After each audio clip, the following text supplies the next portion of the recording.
Got a lot of work to do over here to save the West. There is a book on this topic.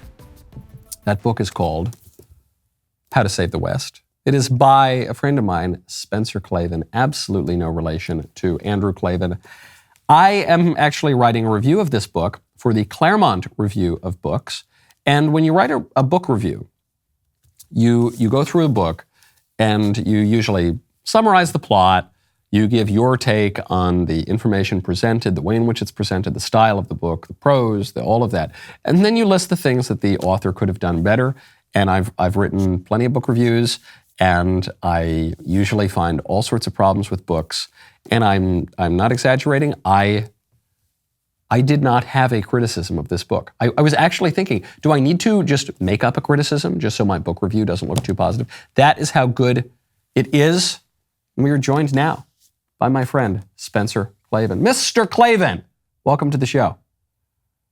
Michael, my ears were burning hearing you talk about that. I was disappointed that the review wasn't going to have, the author's ears are too big or something in there, because I just think that would be good. Well, I was thinking as a little addendum to the review to say, look, my praise of the book notwithstanding, the author is a big, fat, dumb, stupid idiot. But I don't know, I ran out of words by the end. So it is, I hate to say it, it's men, and especially buddies, especially longtime buddies, it feels very strange to just give a sincere compliment. It feels, that's not how men talk to one another, but it's very squishy and weird. Yeah, it is squishy and weird, and I feel like a big lib.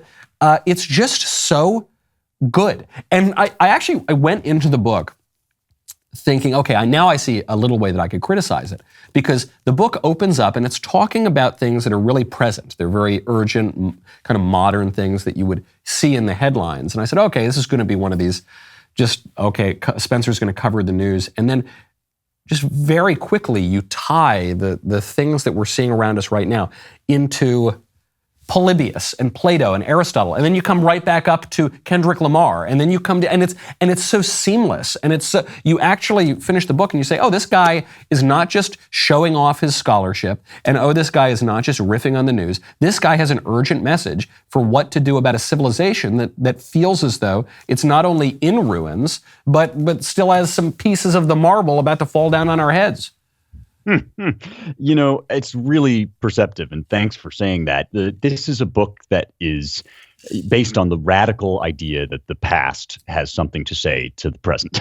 And that's basically it. That's the simple claim, which is not so simple anymore, since, as you were just talking about earlier in the show, the very idea of Western civilization, that we might be inheritors of a tradition, carriers of a flame that comes down from these kind of two central civilizations, Athens and Jerusalem. This whole notion is portrayed regularly in the news as somehow primitive, it's superstitious, it's maybe kind of racially chauvinist. People make all sorts of accusations. You're a racist, you're a sexist for talking about those dumb old guys.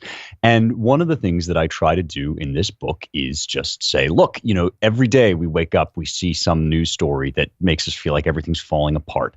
And it's really easy to think that all of this is just the result of, rapidly accelerating technology, and science has transformed the world. And of course, those things may be true, but what the book is about is a lot of the questions that we're coming up against are actually extremely fundamental. They've been with humanity basically ever since we were on this planet. And there are some really rich answers to these questions that are available from the tradition if you'll just look. And, they do everything they can to try and convince you not to do that. They tell you that these books are outdated, that they're bad, that they're evil, that Aristotle was some kind of, chauvinist, racist, whatever, all to prevent you from understanding that the answers to questions like, why am I here? What's my place in the universe? What's a human being? These questions that we're grappling with now, you will find better, saner, clearer, more humane answers in some of these texts that the book deals with than you will from like Dr. Fauci and whatever modern, UN guru is supposed to be in charge of us today. So that's exactly the point of the book. It's just as you said.